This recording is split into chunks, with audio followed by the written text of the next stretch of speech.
YouTube کے تمام دوستوں کو میری طرف سے السلام علیکم۔ پیارے دوستو، حاضر ہیں نئے پروگرام کے ساتھ، اور آج کا جو ٹاپک ہے وہ یہ ہے کہ کامیابی اور ناکامی آپ کے ہاتھ میں موجود ہے، تلاش کریں۔ پیارے دوستو، کامیابی اور ناکامی تو زندگی کا ایک حصہ ہے۔ کسی وقت کامیابی ہو جاتی ہے، کسی وقت ناکامی ہو جاتی ہے۔ یہ زندگی کے ساتھ ساتھ یہ سلسلے چلتے ہیں، لیکن کچھ سلسلے بہت ہی زیادہ عجیب و غریب ہوتے ہیں۔ وہ میں آپ کو لکیریں بنا کر بتاؤں گا، اور اس کو اپنے ہاتھ میں ضرور تلاش کیجیے گا۔ سب سے پہلے آ جاتے ہیں ہم زندگی کی لکیر کی طرف۔ زندگی کی لکیر، اس کے بعد یہ برین لائن یعنی دماغ کی لکیر، ہارڈ لائن یعنی کہ دل کی لکیر، لک لائن یعنی کہ قسمت کی لکیر۔ ایک صاحب کے ہاتھ میں قسمت کی لکیر اتنی مضبوط تھی کہ جیسے آپ نے بلیڈ سے کٹ لگا دیا ہو، اور اس میں دور دور تک کوئی دوسرا نشان نہیں تھا کہ جس کو ہم کہیں کہ کمزور قسمت کی لکیر۔ اس طرح کی چل رہی ہے، اور اچانک بیچ میں جزیرہ آ گیا۔ یہ اچانک بیچ میں جزیرہ آیا، اس نے پورے جو بنی ہوئی عمارت تھی اس کو زمین بوس کر دیا۔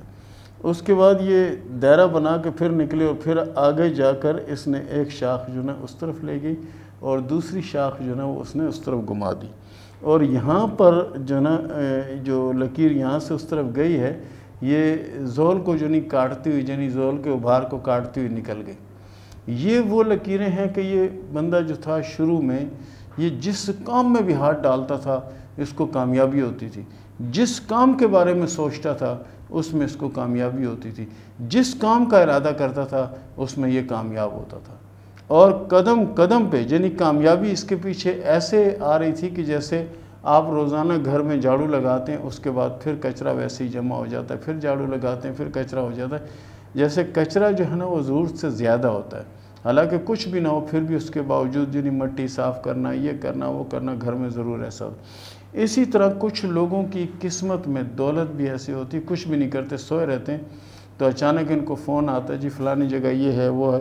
اس طرح انہوں نے جو مجھے اپنی سٹوری سنائی، انہوں نے کہا یار میں تو اکبر بھائی کیا کرتا تھا، کباڑی کے پاس جاتا تھا، وہاں سے لوہا خریدتا تھا، اور دوسرے کے پاس اگر مجھے اس میں 1 روپے ملتا تھا کلو میں تو میں اس کو دے دیتا تھا۔ تو اس طرح کر کر کے میں نے بہت کچھ جمع کر لیا۔ یہ کیا ہے کہ محنت، کوشش، اور اس سے انہوں نے گھر بنا لیا، گاڑی خرید لی، یہ کر لیا، وہ کر لیا، کئی کاروبار کر لیے۔ پھر اچانک ایسا ہوا کہ کچھ ایسا ہونے کے بعد ان کے جو گھر تھا، وہ جو عمارت تھی وہ گر گئی، 3 منزلہ جو عمارت تھی وہ گر گئی۔ وہ گرنے کے بعد وہ عمارت گری، اس کے بعد ان کا ایک زوال شروع ہو گیا، اور ایسا زوال شروع ہوا کہ یہ یقین کیجیے گا کہ چلتی ہوئی گاڑی، مثال اگر ایک جگہ جاتا ہے نا، نلکے میں پانی آ رہا ہے تو لوگ ہاتھ دھو کے جا رہے ہیں، پی کے جا رہے ہیں، جب یہ قریب جاتا ہے تو نلکے کا پانی بند ہو جاتا ہے۔ کوئی بھی ایسا کچھ کرتا ہے تو وہ چیز نہیں ہوتی۔ مثال اس کو بھوک لگی ہے تو اس کو روٹی نہیں ملتی، پیاس لگی ہے تو پانی نہیں ملتا، یہ کیفیت اس کی ہو جاتی۔ اب اس کو لوگوں نے کیا کیا، ارے تم پر جادو ہو گیا، ارے تم پر یہ ہو گیا، ارے تم پر وہ ہو گیا۔ کسی نے کہا نظر بد، کسی نے کہا حسد، کسی نے کہا یہ، کسی نے کہا وہ، جتنے منہ اتنی باتیں، لیکن تھا کیا؟ کچھ بھی نہیں۔ قسمت کی لکیر اچھی تھی، درمیان میں جزیرہ آیا، ان کی کامیابی کو مٹی میں ملا دیا، اور اچانک ہی 2 سے 2.5 سال کے اندر یہ جزیرہ ختم ہو گیا، اور یہ پھر اسی پوزیشن میں آ گئے جس میں یہ تھے۔ لیکن اس 3 یا 4 سال کے عرصے میں انہیں لوگوں کی پہچان ہو گئی، ان کو اپنے پرائے کا پتہ لگنے لگ گیا کہ میرا اپنا کون ہے، میرا پرایا کون ہے۔ اور وہی لوگ جو اس کو کل تانے دیتے تھے کہ یار تمہارے نصیب میں کچھ نہیں ہے، تم کچھ نہیں کر سکتے، تم ناکام ہو، یہ ہے وہ ہے، وہی لوگ پھر آ کر اس کو کہتے تھے چودھری صاحب کمال آپ کی قسمت ہے، جو کرتے وہ ہوتا ہے۔ ایک مزے کی میں آپ کو بات سناؤں کہ کھیت جو آدھے سے زیادہ سوکھ چکا تھا، جیسے پھلدار درخت ہے، اس نے پھل دینا چھوڑ دیا تھا، یہ کیفیت تھی۔ اب انہوں نے جا کے وہ درخت والی جگہ خرید لی، یقین کریں کہ اسی درخت میں پھل لگنے لگ گئے۔ وہی کھیت جس میں کچھ نہیں ہوتا تھا، اس میں یہ سمجھیں کہ سب کچھ ہونے لگ گیا۔ قسمت اللہ نے ان کی ایسے بنائی تھی، کیا کہ ان کی نیت، ان کی سوچ، ان کے ارادے ہر چیز کو بدل کے رکھ دیا۔ اب اس میں کس کس کی کہیں کہ کس نے کیا کیا، کس نے کیا کردار کیا، کس نے کیا کیا، یہ اصل میں ان لوگوں کی شناخت ہوگی کہ جو مخلص ہیں، جو اپنے ہیں، جو پرائے ہیں، ان کی پہچان ہوگی۔ ہانیہ فاطمہ نے سوال کیا کراچی سے کہ یہ بتائیں کہ میرے ہاتھ میں دولت ہے یا نہیں، اگر ہے تو کب تک آئے گی؟ بالکل آپ کے ہاتھ میں ماشاءاللہ سے لکیریں تمام کی تمام اچھی لکیریں ہیں، اور آنے والا وقت اچھا ہوگا، اور دولت بھی آئے گی، کامیابی بھی ہوگی، اور جائیداد بھی بنے گی انشاءاللہ۔ مصطفیٰ نے سوال کیا پتوکی سے کہ یہ بتائیں کہ میری شادی کب ہوگی؟ ہاتھ کی لکیروں کے حساب سے تو آپ کی شادی کافی ٹائم پہلے ہو جانی چاہیے تھی۔ اگر اس میں کوئی معاملہ ہے تو وہ خود آپ لوگ اس کو سولو کر سکتے ہیں۔ آپ کی شادی کا پیریڈ تو یہ سمجھیں کہ 3-4 سال اوور ہو چکا۔ نمرہ نے سوال کیا گجرانوالہ سے کہ میں تعلیم حاصل کرنا چاہتی ہوں، یہ بتائیں اس میں کامیابی ملے گی یا نہیں؟ دیکھیں جی، آپ کے ہاتھ کی لکیروں کے حساب سے دماغی صلاحیتیں اللہ تعالیٰ نے آپ کو بہت عمدہ اور بہت اچھی دی ہیں۔ آپ کوشش کریں، انشاءاللہ تعلیم جہاں تک حاصل کرنا چاہیں گی تعلیم بھی حاصل کریں گے، اور انشاءاللہ العزیز کامیابی بھی آپ کو نصیب ہوگی انشاءاللہ۔ فروہ بطول نے سوال کیا لاہور سے کہ یہ بتائیں کہ میری شادی کب ہوگی اور کیسے رہے گی؟ آپ کی شادی 2024 کے آخر میں ہوگی، اور شادی انشاءاللہ العزیز کامیاب رہے گی اور بہتر رہے گی۔ فرح اقبال نے سوال کیا پرتگال سے کہ میرے ہاتھ میں کوئی اچھی چیز ہو تو بتائیں۔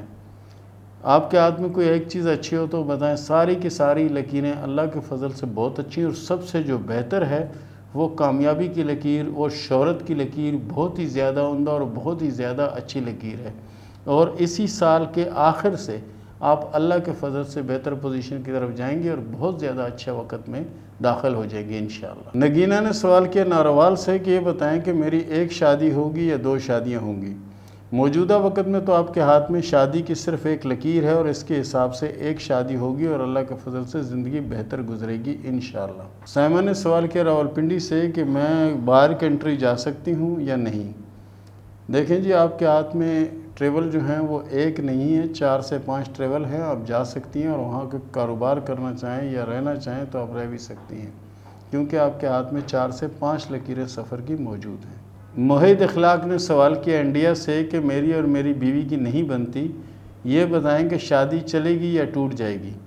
دیکھیں پیارے دوست، شادی ٹوٹنے کی تو فی الوقت موجودہ وقت میں کوئی علامت نہیں ہے، آنے والے وقت میں ہو جائے تو کچھ کہا نہیں جا سکتا۔ بہرحال مزاج آپ دونوں کا کبھی نہیں مل سکتا، مزاج اپ ڈاؤن رہے گا۔ گلزمان نے سوال کیا لودیر سے کہ میں ملک سے باہر جانا چاہتا ہوں، کیا میں جاؤں گا اور کیا میں کامیاب ہو جاؤں گا یا نہیں؟ بالکل آپ کوشش کریں، اللہ کے فضل سے آپ کامیاب ہوں گے اور بہتر رہے گا۔ سفر آپ کو 2024 میں آنے کے چانس ہے۔ محمد رضوان نے سوال کیا قصور سے کہ یہ بتائیں کہ کامیابی کب ملے گی اور دولت کب آئے گی؟ پیارے دوست، آپ کے ہاتھ میں یعنی دماغ، زندگی اور دل کی لکیریں تینوں مل کے چل رہی ہیں۔ جب تک آپ کے دل کے اوپر جب تک آپ کے دماغ کے اوپر آپ کے دل کی حکمرانی رہے گی تو وہ پوزیشن یعنی بنتی ہوئی نظر نہیں آتی۔ کوشش کریں کہ دماغ سے کام لیں، اور دل کی لکیر جو ہیوی ہونا چاہ رہی ہے اس کو ہیوی نہ ہونے دیں، تو آپ کے حق میں بہتر ہوگا، دولت بھی آئے گی، کامیابی ملے گی انشاءاللہ۔ مس آئی خان نے سوال کیا لاہور سے کہ میری ایک شادی ہوئی تو شوہر کا انتقال ہو گیا، دوسری شادی ہوئی تو شوہر نے طلاق دے دی، اب یہ بتائیں کہ میرے نصیب میں آگے شادی ہے یا نہیں؟ بالکل آپ کے نصیب میں اللہ کے فضل سے شادی ہے، اور شادی بہتر رہے گی انشاءاللہ۔ مصباح نے سوال کیا مانسیرہ سے کہ یہ بتائیں کہ میری شادی کب ہوگی اور کیسے رہے گی؟ آپ کی شادی انشاءاللہ 2025 میں ہوگی، اور اللہ کے فضل سے شادی کامیاب رہے گی، اور شادی کے بعد کی زندگی بھی بہت ہی عمدہ اور بہت اچھی گزرے گی انشاءاللہ۔ بہرحال کوشش کیا کریں، سورہ کوثر جو نا اس کو پڑھتی رہا کریں، اللہ کی بڑی رحمت ہوگی آپ پر۔